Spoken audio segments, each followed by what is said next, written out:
الله وبركاته. بسم الله والحمد لله والصلاة والسلام على أشرف رسول الله وعلى آله وصحبه أجمعين.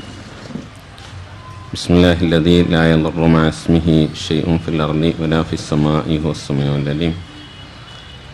بسم الله الذي لا يضر مع اسمه شيء في الأرض ولا في السماء هو السميع العليم. بسم الله الذي لا يضر مع اسمه شيء في الأرض ولا في السماء هو السميع العليم. يا ربي بالمصطفى بلغ مقاصدنا واغفر لنا ما مضى يا واسع الكرم. يا سيدي سندي غوثي ويا مددي كلي ظهيرا على الأعداء بالمدد.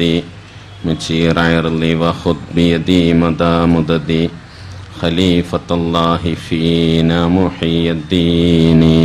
يا محي الدين يا محي الدين يا محي الدين عبد القادر جيلاني. ബഹുമാനമുള്ള ഖുതുബുസ്സമാൻ ഷെയ്ഖ് യൂസുഫ് സുൽത്താൻ ഷാഹ് ഖാദിരി ചിശ്തി മദ്ദല്ലാഹു ളില്ലഹുൽ ആലി, മഹാനവറുകളുടെ അഭിവന്യരായ ഖലീഫമാരെ,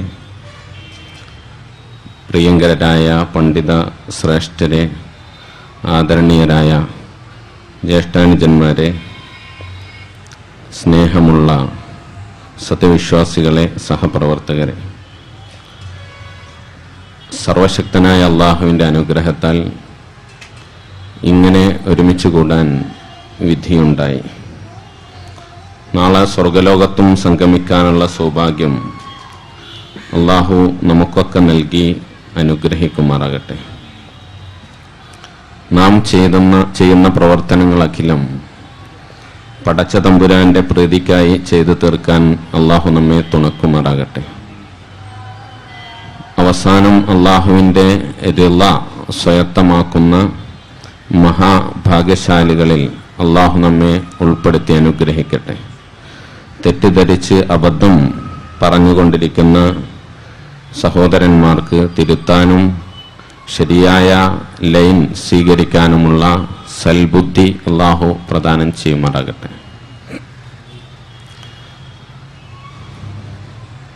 കേരളത്തിൽ പൊതുവെ വ്യത്യസ്തമായ പ്രസ്ഥാനങ്ങളും ആശയ സംഘടനകളും അവയുടെ പ്രബോധന പ്രവർത്തനങ്ങളും വ്യാപകമായി നടന്നുകൊണ്ടിരിക്കുന്ന ഒരു നല്ല അന്തരീക്ഷമാണ് കാണാൻ സാധിക്കുന്നത്.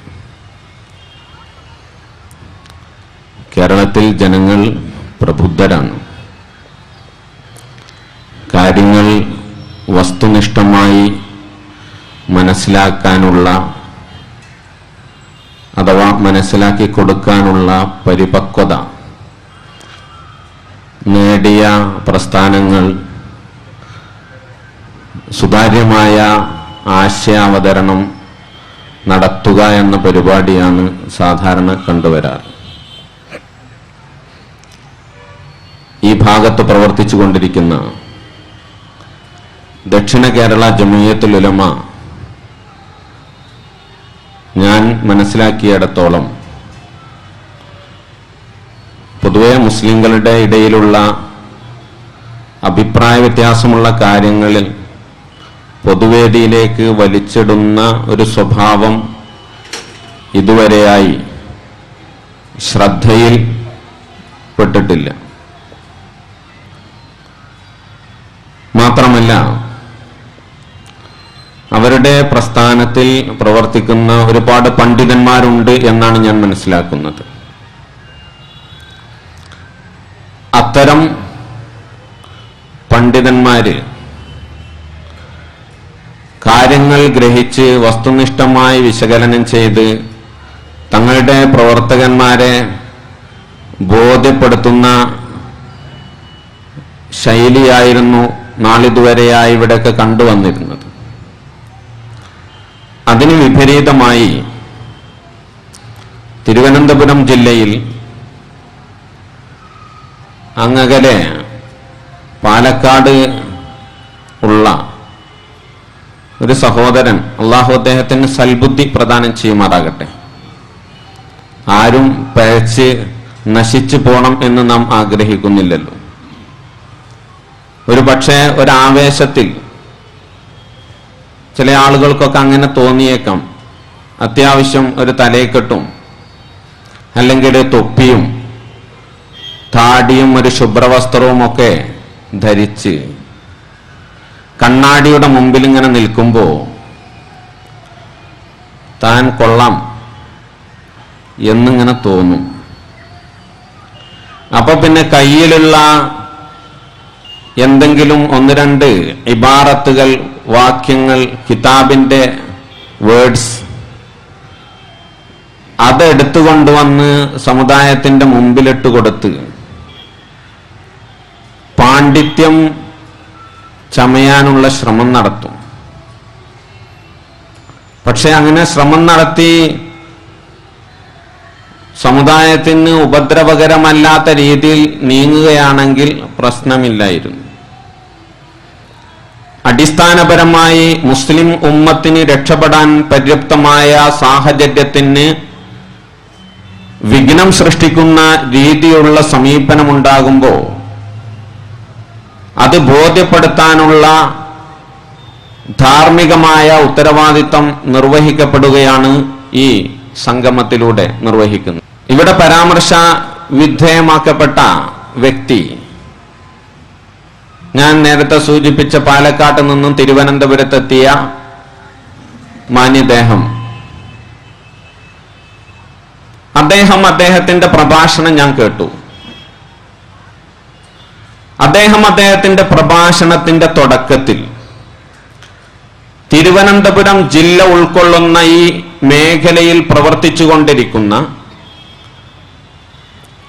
ദക്ഷിണ കേരള ജംഇയ്യത്തുൽ ഉലമയിലെ പണ്ഡിതന്മാരെ മുഴുവൻ 10 പൈസക്കില്ലാതെയാക്കി താനാണ് ഏറ്റവും വലിയ പണ്ഡിതൻ എന്ന്, താനാണ് സത്യം തുറന്നു പറയുന്നയാള്, ഇവരൊക്കെ കള്ളന്മാരാണ് എന്ന് അവരുടെ സ്റ്റേജിൽ കയറിയിട്ട് പറയാൻ ധൈര്യം കാണിച്ചു എന്ന് പറഞ്ഞാൽ ദക്ഷിണ കേരള ജംഇയ്യത്തുൽ ഉലമയെ ഇദ്ദേഹം പ്രഭാഷണങ്ങളെ കൊണ്ട് ശരിയാവണ്ണം ഷണ്ഡീകരിച്ചിരിക്കുന്നു എന്നാണ് അദ്ദേഹം തെളിയിച്ചത്. നിങ്ങൾ അദ്ദേഹത്തിന്റെ പ്രഭാഷണം ഇനിയും കേൾക്കണം. അദ്ദേഹത്തിന്റെ പ്രഭാഷണത്തിൽ അദ്ദേഹം തുടക്കത്തിൽ പറയുന്നുണ്ട്, ഞാൻ ഒരു സംഘടനയിലും മെമ്പർഷിപ്പ് എടുത്തിട്ടില്ല. ആരാ പ്രസംഗിക്കാൻ സ്റ്റേജ് കെട്ടിക്കൊടുക്കുന്നത്? ദക്ഷിണ കേരള ജംഇയ്യത്തുൽ ഉലമയുടെ പോഷക സംഘടന. അവര് മൈക്ക് വെച്ച്, അവര് പെർമിഷൻ എടുത്ത്, അവര് പണം ചെലവഴിച്ച് സംഘടിപ്പിച്ച വേദിയിൽ വന്നിട്ട് അദ്ദേഹം പറയുന്ന തുടക്കത്തിൽ തന്നെ എന്റെ മുന്നിലിരിക്കുന്ന ദക്ഷിണേതര സംഘടനകളിൽ പ്രവർത്തിക്കുന്ന പണ്ഡിതന്മാരെ നിങ്ങളൊക്കെ ശരിക്കും കളവ് പറയുന്നവരാണ്, ശരിയായ ദിശയിൽ പോകുന്നവരല്ല, സത്യം തുറന്നു പറയാൻ നിങ്ങൾക്ക് കഴിയില്ല എന്ന് പച്ചയായി അദ്ദേഹം അവരെ ഇരുത്തി പറഞ്ഞപ്പോ ഇവരൊക്കെ ശരിക്ക് ഈ മനുഷ്യന് പറയുന്നത് കേട്ടിങ്ങനെ ഇരിക്കുകയാണ്. എണീറ്റ് നിന്ന് അരുത്, മാനിഷാദ എന്ന് പറയാൻ ഞാൻ അതിന്റെ അർത്ഥം ശരിക്ക് പറയുന്നില്ല. അരുത് അരുത് എന്ന് പറയാൻ ഈ പണ്ഡിതന്മാരാരും തയ്യാറായില്ല എന്ന് പറഞ്ഞാൽ ദക്ഷിണ കേരള ജംഇയ്യത്തുൽ ഉലമ ഇത്രമേൽ അധപ്പതിച്ചു എന്ന് പറയാൻ പ്രയാസമുണ്ട്. ഒരു പണ്ഡിത സംഘടനയല്ലേ, എന്റെ ഉത്തരവാദപ്പെട്ട ഒരു കമ്മിറ്റിയൊക്കെ ഉണ്ടാവുമല്ലോ, അതിന് ഒരു മുഷാവറക്കല്ലേ, വിവരമുള്ള ആളുകളൊക്കെ അല്ലേ. എന്നിട്ട് അദ്ദേഹം പറയാണ്, തുടക്കത്തിൽ അദ്ദേഹം പ്രസംഗിക്കുമ്പോൾ പറയാണ്, ഞാനൊരു സംഘടനയിലും മെമ്പർഷിപ്പ് എടുത്തിട്ടില്ല. എന്തിനു വേണ്ടിയാ മെമ്പർഷിപ്പ് എടുക്കാത്ത? എനിക്ക് സത്യം തുറന്ന് പറയണം. ആരെ മുഖത്ത് നോക്കിയും സത്യം തുറന്ന് പറയാൻ വേണ്ടിയിട്ട് ഞാനൊരു പ്രസ്ഥാനത്തിന്റെ ഒരു സംഘടനയുടെയും മെമ്പർഷിപ്പ് ഞാൻ എടുത്തിട്ടില്ല, ഒരു സംഘടനയുടെ മെമ്പറും അല്ല ഞാൻ. അപ്പൊ ഈ മെമ്പർഷിപ്പ് എടുത്ത ബാക്കി മൗലവിമാരൊക്കെ സത്യം പറയാൻ കഴിയാത്ത അഥവാ താല്പര്യമില്ലാത്ത, സത്യം പറയേണ്ടി വരുമല്ലോ എന്ന് കരുതിയിട്ട് മെമ്പർഷിപ്പ് എടുത്തോല ബാക്കിയുള്ളവർ. അങ്ങനെയൊക്കെ പറയാവോ പൊന്നു പണ്ഡിത സഹോദര? ഏറ്റവും ചുരുങ്ങിയ കുറെ വയസ്സ് ചെന്ന ആളുകളില്ലേ, അവരെ മാനിക്കണ്ടേ? നിങ്ങൾ ആലോചിച്ചു നോക്കൂ, ഒരു പ്രസ്ഥാനത്തെ, ഈ ജില്ലകളിൽ പ്രവർത്തിക്കുന്ന ഒരു പ്രസ്ഥാനത്തെ മുച്ചൂടും സത്യവിരുദ്ധ ചേരിയിലാണ്. എനിക്ക് സത്യം, ഞാൻ സത്യം തുറന്നു പറയും, മരിച്ചാലും വേണ്ടിയില്ല ഞാൻ സത്യം തുറന്നു പറയും, മെമ്പർഷിപ്പ് എടുക്കൂല സത്യം തുറന്നു പറയാൻ. ദക്ഷിണയുടെ പ്രസിഡന്റ് മെമ്പർഷിപ്പ് എടുത്തു, സത്യം തുറന്നു പറയാൻ കഴിയില്ലേ? ദക്ഷിണയുടെ ജനറൽ സെക്രട്ടറി മെമ്പർഷിപ്പ് എടുത്തു, സത്യം തുറന്ന് പറയാത്തവരാണോ ദക്ഷിണയുടെ മുഷാവറ മെമ്പർമാർ? അതിൽ അംഗങ്ങളാണെങ്കിൽ അവർക്ക് സത്യം തുറന്നു പറയാൻ കഴിയില്ലേ? ദക്ഷിണയുടെ പോഷക സംഘടനകളിൽ മെമ്പർഷിപ്പ് എടുത്തവർക്ക് സത്യം തുറന്നു പറയാൻ കഴിയില്ലേ?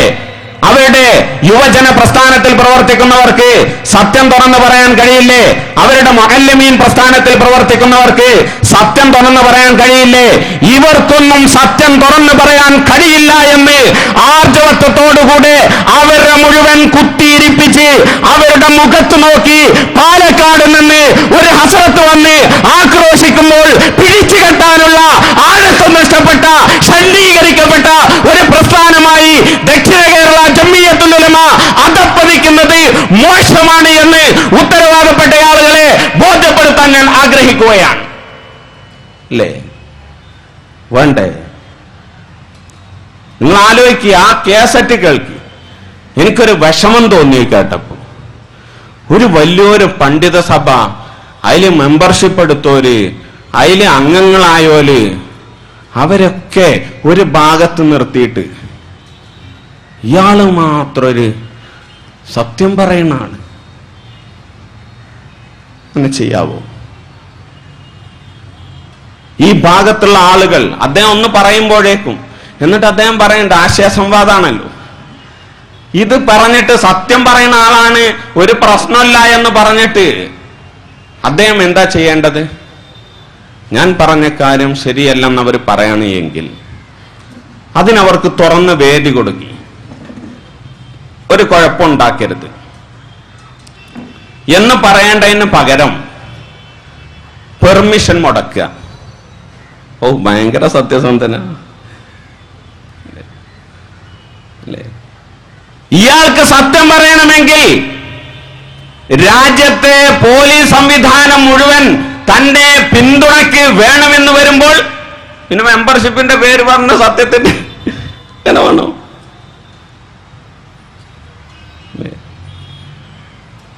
ആശയ സംവാദത്തിൽ ആശയങ്ങൾ തുറന്ന് അവതരിപ്പിക്കുക, എന്നിട്ട് പറഞ്ഞിട്ട് താങ്കളുടെ അരികിൽ ആശയം ഉണ്ടെങ്കിൽ ഇനിയും വന്ന് 100 തവണ പറഞ്ഞാൽ ഇവിടെ വന്ന് അത് മുഴുക്കെ ഒന്നൊന്നായി ശരിയല്ലെങ്കിൽ ശരിയല്ലെന്ന് പറയാൻ ആർജവത്വമുള്ള, കഴിവുള്ള, പാണ്ഡിത്യമുള്ള, അറിവുള്ള ധാരാളത്തിലധികം ആളുകൾ ഷെയ്ഖ് യൂസുഫ് സുൽത്താൻ ഷാ ഖാദിരി ചിശ്തി മഹാനവറുകളുടെ മുരീദുമാരുണ്ട്. ഇയാൾക്ക് ചിലപ്പോൾ ആൾക്കാരെ തിരിഞ്ഞിട്ടുണ്ടാവില്ല.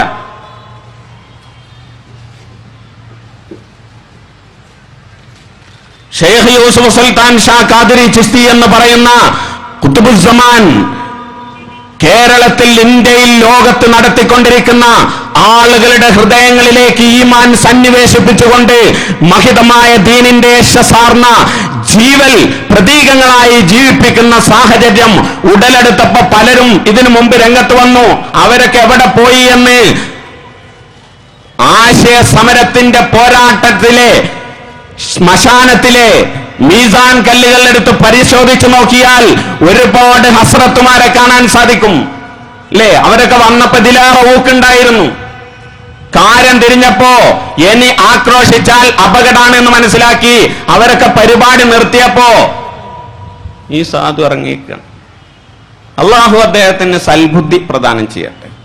അബദ്ധം മനുഷ്യനാണല്ലോ, വരാൻ സാധ്യത ഉണ്ട്. അപ്പൊ മജീദ് ഉസ്താദ് പറയുന്നത് മീസാൻ കല്ല് പറഞ്ഞ ഇയാൾ നേർക്കുന്നേരെ പണ്ട് ഹാദീലത അല്ല മറ്റേ എന്റെ കൈ പിടിച്ചാലൊക്കെ രക്ഷപ്പെട്ടു എന്ന് പറഞ്ഞല്ലോ ഷെയ്ഖുന. അത് പറഞ്ഞപ്പോ കൈ പിടിച്ചാൽ മതി അറിഞ്ഞാണ്ട് വിശദീകരിച്ച് കൊളാക്കാൻ ശ്രമിച്ച ആളാ. ഇനി മീസാൻ കല്ല് പറഞ്ഞാൽ എന്റെ മീസാൻ കല്ല് എവിടെ വെച്ചാണ്ട് ഇങ്ങനെ തിരിഞ്ഞു നടക്കണ്ട. ഇതൊക്കെ സാഹിത്യ അഭിരുചിയുള്ള ആളുകൾ സംസാരിക്കുന്ന സമയത്ത് അതൊക്കെ സഹൃദയത്തുള്ള ആളുകൾക്ക് ആസ്വദിക്കാൻ കഴിയുന്നതാണ്. സഹൃദയത്വം എന്ന് പറഞ്ഞ ഒന്നുണ്ട് സാഹിത്യത്തിൽ, അത് ഉൾക്കൊള്ളാൻ കഴിയണം. ഞാൻ ദീർഘമായി പറയുന്നില്ല ആ വിഷയം. ഇദ്ദേഹം ഷെയ്ഖുനയുടെ വ്യക്തിത്വം ഇടിച്ചു താഴ്ത്താൻ വേണ്ടി ഷെയ്ഖുന ഒരു വിവരമില്ലാത്ത ആളാണ് എന്ന് വരുത്താൻ വേണ്ടിയാണ് അദ്ദേഹത്തിന്റെ പ്രഭാഷണത്തിൽ ഉടനീളം യത്നിച്ചത്. വിനയത്തോടു കൂടെ പൊന്നു ഹസ്രത്തെ, ഈ കസറത്ത് നടത്തുന്നതിന്റെ മുമ്പ് താങ്കൾ ചെയ്യേണ്ടിയിരുന്നത് ഷെയ്ഖുനയെ കുറിച്ച് കേൾക്കുമ്പോൾ യഥാർത്ഥ പണ്ഡിതനായിരുന്നുവെങ്കിൽ അതൊന്ന് അന്വേഷിക്കാമായിരുന്നല്ലോ അല്ലേ? അദ്ദേഹത്തിന്റെ പ്രഭാഷണത്തിൽ അദ്ദേഹം സൂക്ഷിക്കുന്നുണ്ട്. ഇനി ഞാനത് പറഞ്ഞാൽ ഏത് തഫ്സീറാ വേണ്ടത് എന്ന് പറഞ്ഞിട്ട് ഇങ്ങോട്ട് ചോദിക്കണ്ട. ഏത് തഫ്സീറാ വേണ്ടതെന്ന് അയാൾക്കറിയാം. ഷെയ്ഖുനയുടെ പാണ്ഡിത്യത്തിന് നേരെ പല്ലിളിക്കാൻ വന്നാൽ പാണ്ഡിത്യത്തിന്റെ ഏതു വിഷയത്തിലാണ് വേണ്ടത് എന്ന് 100% സ്ഥാപിച്ചു കൊടുക്കാൻ ഖുതുബുസ്സമാൻ ഷെയ്ഖ് യൂസുഫ് സുൽത്താൻ ഷാ ഖാദിരി ചിശ്തി എന്ന് പറയുന്ന 21ാം നൂറ്റാണ്ടിന്റെ നായകന് കഴിയുമെന്ന് ഉറപ്പിച്ചുകൊണ്ട് മുൻകൂർ ജാമ്യം എടുക്കുക. അത് ചോദിച്ചു വരണ്ട. പിന്നെ എന്താ സുഹൃത്തെ ചോദിക്കണ്ടേ? അല്ല, പൊന്നാര ഹസ്രത്തെ ചോദിക്കേണ്ട. ഇനി സുഹൃത്ത് അറിയുമ്പോ എത്ര വയസ്സുള്ള അത് പറഞ്ഞാണ്ട് ഞാൻ ഇമ്മേക്കാരൻ കാര്യമായിട്ട് കെട്ടിമറിഞ്ഞു കൂടുക. ഹസ്രത്ത് ഷെയ്ഖിന്റെ അടുത്തൊന്ന് വന്നാൽ മതി. പല ആൾക്കാരും മുമ്പ് വന്നിരുന്നു. താങ്കളെക്കാൾ പ്രഗത്ഭർ എന്ന് കേരളം അംഗീകരിച്ച പണ്ഡിതന്മാർ ആ പരിശുദ്ധമായ സാന്നിധ്യത്തിൽ വന്നു. വിവരവുമായി ഒന്ന് മാറ്റുരച്ചൊരു സംവേദനം നടത്തി. അതിനുശേഷം ഒരു തെറ്റും കണ്ടില്ല, ഒരു കുഴപ്പവും കണ്ടില്ല എന്ന് പറഞ്ഞ് ദുആ ചെയ്യണമെന്ന് പറയിപ്പിച്ച് അവരുടെ വലിയ വലിയ പ്രസ്ഥാനത്തിന്റെയും പാണ്ഡിത്യത്തിന്റെയും പേരിൽ കേരളത്തിൽ അറിയപ്പെട്ട ആളുകളെ കൊണ്ട് ഷെയ്ഖ് യൂസുഫ് സുൽത്താൻ ഷാ ഖാദിരി ചിശ്തി അല്ലാഹുമ്മ മുദ്ദലില്ലഹുല്ലാലി മഹാനവർകൾ പറയിപ്പിച്ച ചരിത്രത്തിന്റെ യാഥാർത്ഥ്യം ഉൾക്കൊണ്ടുകൊണ്ട് തന്നെ ഇയാൾ പറയുന്നു, ഇനി അങ്ങനെ വിളിക്കണ്ട, ഇനി അങ്ങനെ ഇന്ന തഫ്സീർ അറിയും, ഏത് തഫ്സീറാ വേണ്ടതെന്ന് ചോദിച്ചു വരണ്ട. പിന്നെ വിവരമുണ്ട് എന്നറിയാൽ അങ്ങനെ തന്നെയല്ലേ? മാറ്റുരച്ചാൽ മുഖം തെളിയും മാറ്റാരുടെ മനം നിറയുന്നൊക്കെ ജ്വല്ലറിന്റെ പരസ്യത്ത് കണ്ടിട്ടില്ല നിങ്ങൾ? മാറ്റുരക്കുമ്പോഴല്ലേ കാര്യം തിരിയ അല്ലേ? ഇനി നിങ്ങളുടെ പാണ്ഡിത്യം ഇന്നത്തോടുകൂടെ ഷെയ്ഖ് യൂസുഫ് സുൽത്താൻ ഷാ ഖാദിരിയുടെ സമ്മതത്തോടുകൂടെയാണ് ഞങ്ങൾ ഇങ്ങോട്ട് വന്നത്. ഞങ്ങൾ ഇന്നേ വരെയായി ആശയ സംവാദം നടത്തിയ ചരിത്രത്തിന്റെ പിൻബലം വെച്ചുകൊണ്ട് പറയുന്നു, ഇന്നു മുതൽ ഈ ഹസ്രത്തിന്റെ വായയിൽ നിന്ന് വരുന്ന ആശയങ്ങൾ അബദ്ധ ജടിലതയുടെ കൂടാരമായിരിക്കുമെന്ന് കാലം തെളിയിക്കാനിരിക്കുകയാണ്. ഒന്നൊന്നായി നിങ്ങൾ ഇനി പരിശോധിച്ചു നോക്കണ്ടേ. തൊട്ടോല് മുഴുവൻ ആശയപരമായ പാപ്പരത്തിലേക്ക് കൂപ്പുകുത്തി എന്നുള്ളതൊരു സത്യാണ്. അതൊരു സത്യാണ്, ആക്ഷേപം പറയല്ല, അനുഭവത്തിന്റെ വെളിച്ചത്തിൽ. അതുകൊണ്ടാണ് എല്ലാരും പരിപാടി നിർത്തിയിട്ട് കിതാബും പൂട്ടി സുഖമായിട്ട് കുത്തിരിക്കണേ. ഇനി മുണ്ടണ്ട, എല്ലാരും സാമ്പിൾ നോക്കിക്കണ് അല്ലേ? അദ്ദേഹത്തിന്റെ പ്രഭാഷണത്തിന്റെ ഞാൻ തുടക്കത്തിൽ പറഞ്ഞു, ഷെയ്ഖ് യൂസുഫ് സുൽത്താൻ ഷാ ഖാദിരി ചിശ്തി, ബഹുമാനപ്പെട്ട ഗൗസുൽ ആലം ഷെയ്ഖ് മുഹിയുദ്ദീൻ അബ്ദുൽ ഖാദിർ ജീലാനി ഖദ്ദസല്ലാഹു സിർറഹുൽ അസീസ് മഹാനുഭാവൻ പാണ്ഡിത്യത്തിൽ ആരെയും വെല്ലുന്ന രീതിയിൽ പരിശുദ്ധമായ ദീനിന്റെ ഉജ്ജ്വലമായ സന്ദേശം ഉയർത്തിപ്പിടിച്ച് ആധ്യാത്മിക മേഖലയിലേക്ക് ആളുകളെ കൈപിടിച്ചതുപോലെ ബഹുമാനപ്പെട്ട അഹ്മദുൽ കബീർ റിഫായി ഖദ്ദസല്ലാഹു സിർറഹുൽ അസീസ് മഹാനുഭാവൻ പാണ്ഡിത്യത്തിന്റെ പറുദീസയിലിരുന്നു കൊണ്ട് പരിശുദ്ധമായ പരിശുദ്ധമായ തൗഹീദ് നൽകി ആളുകളെ പരിശുദ്ധിയുടെ ഉന്നത സ്ഥാനങ്ങളിലേക്ക് ആധ്യാത്മിക രംഗത്ത് കൈപിടിച്ചതുപോലെ മഹത്തുക്കളായ മഹാമനീഷികൾ കൈപിടിച്ചതുപോലെ പാണ്ഡിത്യത്തിന്റെ നെറുകയിലിരുന്ന് ബഹുമാനപ്പെട്ട ഷെയ്ഖ് യൂസുഫ് സുൽത്താൻ ഷാ ഖാദിരി ചിസ്തി മഹാനവറുകൾ തന്റെ മുരീദുമാരെ, ജനതയെ, കേരളത്തിലുള്ളവരെ, ഇന്ത്യയിലുള്ളവരെ, ലോകത്തിലുള്ള ലക്ഷക്കണക്കിന് ആളുകളുടെ ഹൃദയങ്ങളിലേക്ക് ഈമാൻ പകർന്നുകൊണ്ട് മുന്നോട്ട് നീങ്ങിക്കൊണ്ടിരിക്കുകയാണ്. അതുകൊണ്ട് തന്നെ പാണ്ഡിത്യം ഉണ്ടോന്ന് പരിശോധിക്കാൻ ആർക്കെങ്കിലും പാണ്ഡിത്യത്തിന്റെ കാര്യത്തിൽ സംശയമുണ്ട് എങ്കിൽ യാതൊരു പ്രയാസവും വേണ്ട. നിങ്ങൾ ആലുവയിൽ വന്ന് ഒന്ന് അന്വേഷിച്ച് ഷെയ്ഖുനിയുമായി ഒന്ന് കൂടി 5 മിനിറ്റ് സംസാരിച്ചാൽ ആ കാര്യം ബോധ്യപ്പെടും. അതിന് കൂടുതൽ പണിയെടുക്കേണ്ട കാര്യമൊന്നുമില്ല. എന്നിട്ട് ഇദ്ദേഹം അതിന്റെ പേരിൽ പാണ്ഡിത്യം വേണമെന്ന് പറഞ്ഞ് കിതാബുകളിൽ പറഞ്ഞ കാര്യങ്ങൾ ഒന്നൊന്നായി വക്രീകരിച്ച് അവതരിപ്പിച്ചിരിക്കുന്നു. ഇയാൾ അവതരിപ്പിക്കുന്ന കേട്ട ഷെയ്ഖുനാക്ക് വിവരമില്ലാന്ന് വരുത്താൻ വേണ്ടിയാ. അത് ഞാൻ 100% നിങ്ങളോട് ഓർമ്മപ്പെടുത്തുകയാണ്. ഷെയ്ഖുനയുടെ അരികിൽ വന്നാൽ ആ കാര്യം ബോധ്യപ്പെടും. അതിലിപ്പോ നമുക്ക് ആർക്കും പ്രയാസം തോന്നണില്ല. അവിടെ സെക്യൂരിറ്റി ഗാർഡൊന്നുമില്ല. അങ്ങോട്ട് ചെല്ലുന്ന സമയത്ത് ഒരു പരിശോധിച്ച്, ആരാ ഹസ്രത്തോ, എന്നാ അങ്ങോട്ട് പോണ്ട, ആരാ ഫൈസിയോ, എന്നാ അങ്ങോട്ട് പോയിക്കോ, ആരാ മന്നാനിയോ പോണ്ട എന്ന് പറയില്ല. ആർക്കും സുഖമായിട്ട് വരാ. ആരും സെക്യൂരിറ്റി ഉണ്ടാവില്ല. 5 മിനിറ്റ് സമയം കൊണ്ട് നിങ്ങൾ ആരാണെന്ന് ഷെയ്ഖുനാക്കും മനസ്സിലാക്കാൻ കഴിയും. ഷെയ്ഖുൻ ആരാണെന്ന് നിങ്ങൾക്ക് മനസ്സിലാക്കാൻ കഴിഞ്ഞിട്ടില്ലെങ്കിലും നിങ്ങളെടുത്ത് ഒന്നുമില്ല എന്ന് മനസ്സിലാക്കാനുള്ള ഒരു സാഹചര്യം വരും. അതല്ലേ? അതാണ് ഷെയ്ഖ് യൂസുഫ് സുൽത്താൻ ഷാ ഖാദിരി ചിസ്തി. അള്ളാഹു ദീർഘായുസ്സും ആഫിയത്തും പ്രദാനം ചെയ്യുമാറാകട്ടെ. ആ തിരു സാന്നിധ്യത്തിൽ പോകാനും അവിടുത്തെ കൈപിടിക്കാനും അവിടത്തോട് ബൈഅത്ത് ചെയ്യാനും അങ്ങനെ ഇഹപര വിജയം കൈവരിക്കാനും അള്ളാഹു തൗഫീഖ് പ്രദാനം ചെയ്യുമാറാകട്ടെ. എന്നിട്ട് അദ്ദേഹം പറഞ്ഞ ഒന്ന്, വിലായത്ത് എന്ന് പറഞ്ഞാൽ വിലായത്തിന്റെ അദിനാ മർത്തബയിൽ എത്തണമെങ്കിൽ എന്ന് പറഞ്ഞ ഏറ്റവും ലോ ക്ലാസ് വിലായത്ത്, അവിടെ എത്തണമെങ്കിൽ ശരീഅത്തിന്റെ എല്ലാ അറിവുകളും പൂർണ്ണമായി പഠിച്ചിരിക്കണം. വിലായത്തിന്റെ അദിനാ മർത്തബ ഏറ്റവും ലോ ക്ലാസ് വിലായത്ത്, ഏറ്റവും താഴ്ന്ന വിലായത്ത് കിട്ടണമെങ്കിൽ ശരീഅത്തിന്റെ ഇൽമുകൾ ഏതൊക്കെയുണ്ടോ അതിൽ മുഴുവൻ അതീവ പാണ്ഡിത്യം നേടണം. എന്നാലേ വിലായത്തിലേക്ക് പ്രവേശിക്കാൻ അതിന്റെ ഫസ്റ്റ് സ്റ്റെപ്പ് കാല് വെക്കാൻ കഴിയുകയുള്ളൂ. ഷെയ്ഖിയത്ത് എന്നൊക്കെ പറഞ്ഞാൽ വിലായത്തിന്റെ ഏറ്റവും അഅ്ലാ മർത്തബയാണ്, ഏറ്റവും ഉന്നതമായ തലമാണ്.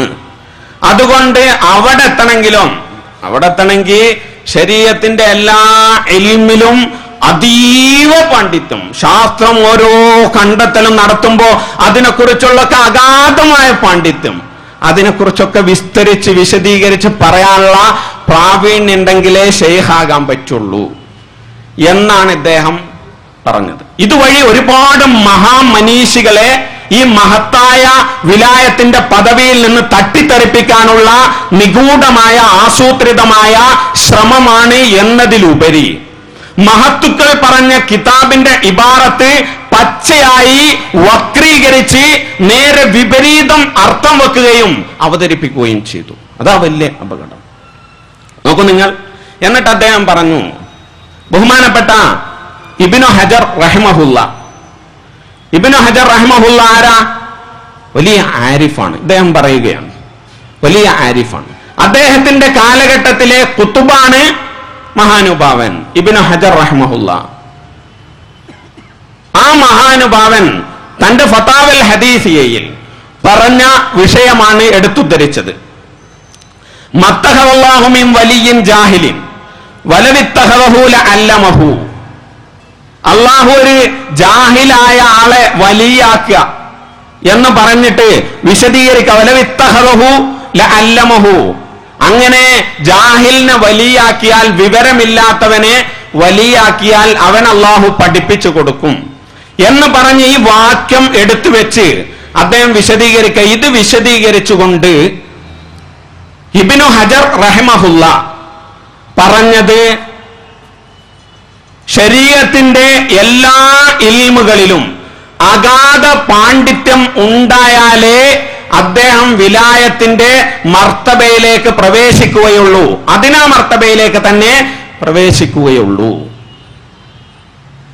അതുകൊണ്ട് ജാഹിലായ വിവരമില്ലാത്ത ആള് വലിയാകാൻ പറ്റില്ല എന്ന് ഇബ്നു ഹജർ റഹിമഹുല്ല ശരീഅത്തിന്റെ വിജ്ഞാനത്തിൽ ജാഹിലായ ആളുകൾക്ക് വിലായത്തിലേക്ക് പ്രവേശിക്കാൻ കഴിയില്ല എന്ന് മഹാനുഭാവൻ പറഞ്ഞു എന്നാണ് അദ്ദേഹം പറഞ്ഞിട്ടുള്ളത്.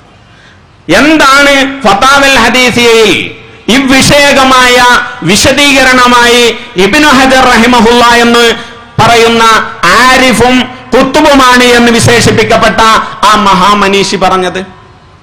അങ്ങനെ മഹാനവറുകൾ പറഞ്ഞിട്ടുണ്ട് എങ്കിൽ ഈ ഹസ്രത്ത് അങ്ങനെ വിശദീകരിക്കുകയാണെങ്കിൽ ഖല്ലി വല്ലി പറയട്ടെ, അങ്ങനെ പറഞ്ഞിട്ടുണ്ടല്ലോ, കുഴപ്പമില്ല, സന്തോഷമുള്ള കാര്യം, അവര് പറഞ്ഞത് തന്നെയാണല്ലോ വിശദീകരിക്കേണ്ടതെന്ന് നമ്മൾ പറയും. ഇല്ലേ, നമ്മൾ വാശി പിടിക്കേണ്ട കാര്യമല്ലല്ലോ, എഴുതി വെക്കപ്പെട്ട രേഖയാണല്ലോ. ഫതാവൽ ഹദീസിയ എന്ന് പറഞ്ഞാല് എല്ലാവർക്കും വാങ്ങാൻ കിട്ടുന്ന ഒരു ഗ്രന്ഥാണ്, പണ്ഡിതന്മാർക്കിടയിൽ പരിചിതമായ ഗ്രന്ഥാണ്. അതുകൊണ്ട് അതിലില്ലാത്തത് അദ്ദേഹം ഇബാറത്ത് വായിച്ചില്ല. വായിക്കാതെ വായിച്ചാൽ ഈ ഇബാറത്തെങ്ങാനും താങ്കൾ പ്രസംഗിച്ച ആ സ്റ്റേജിൽ വെച്ച് വായിച്ചിരുന്നുവെങ്കിൽ ആ സ്റ്റേജിൽ നിന്ന് പിരിയുന്നതിന് മുമ്പ് അറബി വായിച്ചർത്ഥം വെക്കാൻ കഴിയുന്ന ഏതെങ്കിലും ഒരു കുട്ടി ആ സദസ്സിൽ പണ്ഡിതനായിട്ടുണ്ടായിരുന്നുവെങ്കിൽ ഉസ്താദെ ആ വാക്യത്തിന്റെ അർത്ഥം ഒന്നുകൂടെ വെച്ചിട്ട് ബോധ്യപ്പെടുത്തണമെന്ന് പറയുമായിരുന്നു. അത് മനസ്സിലാക്കിയിട്ട് ആ ഇബാറത്ത് വായിക്കാൻ പോലും ഇയാൾ സന്നദ്ധമായില്ല. എന്നിട്ട് വിശദീകരണത്തിൽ ഇങ്ങനെയാ പറഞ്ഞത്. അപ്പോ ആൾക്കാരൊക്കെ അങ്ങനെയല്ലേ,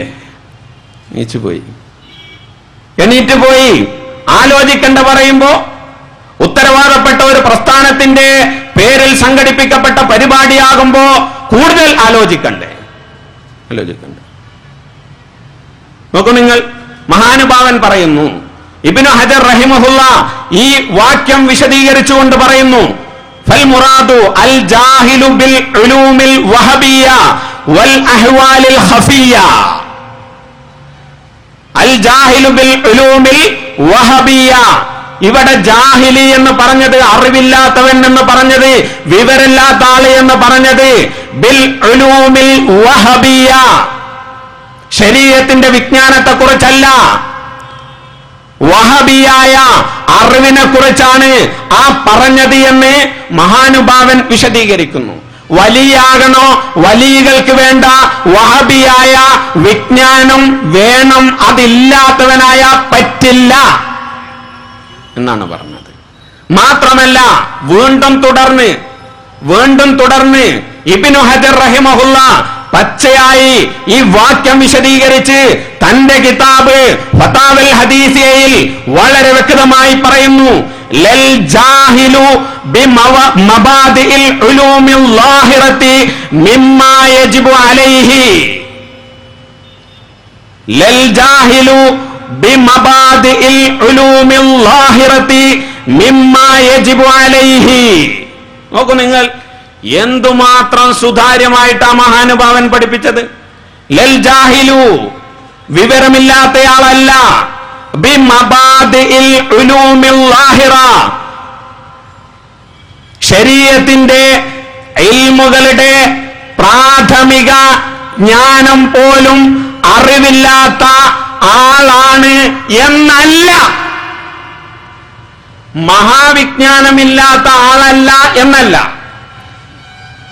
ശരീഅത്തിന്റെ വിജ്ഞാനത്തിന്റെ പ്രാഥമിക അറിവ് പോലും ഇല്ലാത്ത ജാഹിൽ എന്ന അർത്ഥത്തിൽ അല്ല. എന്നിട്ട് ഇയാളതിനെ തിരിച്ചു മറിച്ച് എന്താക്കി? ശരീഅത്തിന്റെ ഇൽമിൽ വമ്പിച്ച പ്രാഗൽഭ്യം നേടിയ മഹാപ്രാവീണ്യരായ ആളുകൾക്ക് മാത്രമേ വിലായത്തിന്റെ അധികാരത്തിന്റെ അധിനാമർത്തബയിൽ നിയോഗിക്കപ്പെടാൻ യോഗ്യതയുള്ളൂ എന്ന് നേർക്കുനേരെ എതിരായ കാര്യം ഒരു കാലത്തെ ആരിഫും കുത്തുബുമായ ബഹുമാനപ്പെട്ട ഇബ്നു ഹജർ റഹിമഹുല്ല എന്ന് പറയുന്ന ഫിഖഹിന്റെ അവസാന വാക്ക് എന്ന രീതിയിൽ കേരളീയ ജനത ഉയർത്തിക്കാട്ടുന്ന ഇബ്നു ഹജർ റഹിമഹുല്ല ഈ മഹാനുഭാവനെ കുറിച്ച് ഒരു സാധാരണക്കാരൻ പറയാൻ ഇഷ്ടപ്പെടുമോ? ഈ കാര്യം നമ്മൾ പല കാര്യങ്ങളും പറയും.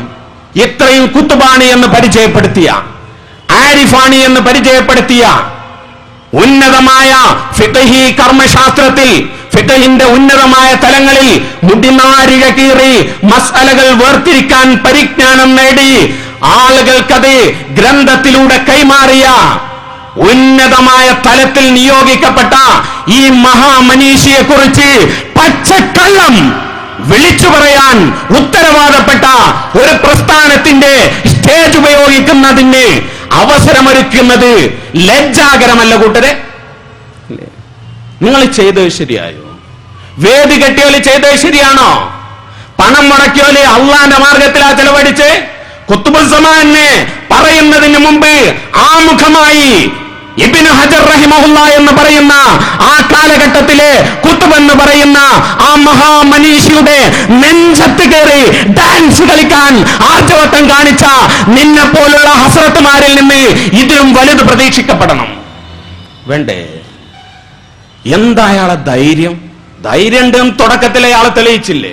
ഇവരൊക്കെ ഒരു സ്റ്റേജിൽ ഇരുത്തിയിട്ട് ഞാൻ മെമ്പർഷിപ്പ് എടുത്തിട്ടില്ല, സത്യം പറയണം, നിങ്ങൾ മെമ്പർഷിപ്പ് എടുത്തോളൂ, നിങ്ങൾ നുണേ പറയുള്ളൂ, ഞാനൊരു സംഘടനയുടെ ആളല്ല, മർഹബ, ആരിഫാണ്, അഗ്രഗണ്യനാണ്, മഹാപണ്ഡിതനാണ് എന്ന് പറഞ്ഞ് പരിചയപ്പെടുത്തിയിട്ട് അദ്ദേഹം തന്നെ ആ മഹാനുഭാവന്റെ കിതാബിലെ ഇബാറത്തെടുത്ത് നേർക്കുനേരെ എതിരുള്ള അർത്ഥം പറഞ്ഞിട്ട് ആളുകളെ തെറ്റിദ്ധരിപ്പിക്കുക. ദക്ഷിണക്കാരെത്ര മോശമായോ? നിങ്ങളെ കൂട്ടത്തിൽ ആരുമില്ല കൂട്ടര്, ഉണ്ടെന്നാണല്ലോ മനസ്സിലാക്കിയത്. ഞങ്ങൾ ആ ഭാഗത്തുള്ള ആളുകളുടെയൊക്കെ ധാരണ എന്തിനിങ്ങനെ ഈ സാധുവിനെ പിടിച്ച് തിരുത്തണം? ഒരു ജംഇയ്യത്തുൽ ഉലമ എന്ന് പറഞ്ഞ 3 ആളെങ്കിലും ഉണ്ടാവില്ല.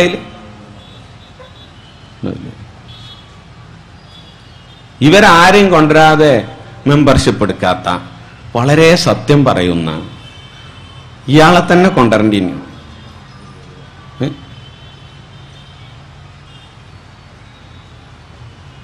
മോശമായി പോയി. മാത്രല്ല ഈ തട്ടിപ്പ് ഈ കിതാബ് എടുത്തിട്ട് ആകെ മൂപ്പര പ്രഭാഷണത്തിൽ ആകെ 2 കിതാബ് അങ്ങോട്ട് ഇടക്കിടക്ക് ഇങ്ങനെ പറയും മൂപ്പര്. ഞാൻ വളരെ കിതാബാണ്, വാറോലയല്ല പറയുന്നത്, ഞാൻ ശരിക്കും തെളിവിന്റെ അടിസ്ഥാനത്തിലാണ് പറയുന്നത്, കിതാബാണ് ഉദ്ധരിക്കുന്നത്, അതിന്റെ പേജ് നമ്പറാണ് പറയുന്നത്, വാറോലയല്ല. താങ്കളൊക്കെ വാറോല പറയുകയാണ് ഈ ഉമ്മത്തിന് ഖൈർ. എന്നാ ഈ അപകടം വരൂലായിരുന്നു? വാറോല പറഞ്ഞു പോട്ടെ, ഒരു കുത്തുബിന്റെ നെഞ്ഞത്തേക്ക് കയറേണ്ടിയിരുന്നോ? ഇബ്നു ഹജർ എന്ന് പറയുന്ന കുത്തുബിന്റെ നെഞ്ഞത്ത് കയറിയിട്ട് കളിക്കേണ്ടിയിരുന്നോ? അമിതമായി പോയില്ലേ? അപകടകരമല്ലേ ഈ പോക്ക്? തന്റെ മുന്നിലിരിക്കുന്ന ആളുകളെ കൂടെ ഇനി ഈ കേസറ്റ് പോയിട്ട് ഇങ്ങനെ പറഞ്ഞിട്ടുണ്ട്, ഹസ്രത്ത് പറഞ്ഞിട്ടുണ്ട്, അതുകൊണ്ട് നമുക്കും കസർത്താം എന്ന് കരുതി ആ കേസറ്റ് കേട്ട് പ്രസംഗം അവതരിപ്പിക്കുന്ന ആളുകളുടെ സ്ഥിതി എന്താകും? അപകടത്തിലേക്കല്ലേ ഇയാൾ കൊണ്ടെത്തിച്ചത്? അത് എല്ലാവരും വിളിച്ചു പറയാൻ വേണ്ടിയല്ലേ? ഞാൻ കളവ് പറയാത്ത, സത്യം തുറന്നു പറയുന്ന, മരിക്കേണ്ടി വന്നാലും സത്യം തുറന്നു പറയും. എന്താണ് ആ പ്രഖ്യാപനം? ദക്ഷിണക്കാരൊക്കെ പറഞ്ഞ മരണം പേടിച്ചുകാണ്ട് ബാക്കിയുള്ള ദക്ഷിണയുടെ ആലിമീങ്ങളൊക്കെ മരണം മരിക്കുമല്ലോ